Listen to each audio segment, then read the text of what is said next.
கொடுத்துட்டு அந்த மனசு வலி என்னங்கிறது நம்ம மனசார நேசிக்கிறவங்களுக்கு மட்டும்தான் தெரியும் தங்கங்களா. எனக்கு வார கோவத்துக்கு எப்படி வருது தெரியுமா? பாருங்க, மனசு அவ்வளோ கஷ்டமாக இருக்கு எனக்கு. ஏன்டா டே எதுக்குடா நம்பிக்கை துரோகம் பண்ணுறீங்க? கூடியே இருந்து கடைசி வரை வருவேன்.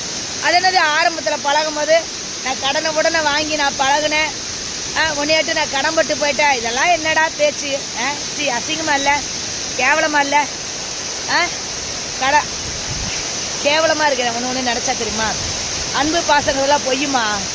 மனசு வலிக்குது தெரியுமா? மனசு ரொம்ப வலிக்குது. யாராக இருந்தாலும் நம்பாதீங்க உலகத்துலப்பா. உலகத்தில் சத்தியமாக சொல்கிறேன், எனக்கெல்லாம் கடவுள் கொடுத்த கஷ்டம் வலி ரொம்ப வலிக்குது என் மனசு. கொஞ்சம் நாள் ஆகும், காலப்போக்கில் எல்லாமே மாறும். அந்த நம்பிக்கையில் வாழ்வோம். பாச அன்புங்கிறலாம் பொய். நான் யாவனே லவ் பண்ணல, ஒரு மயிரும் பண்ணலை.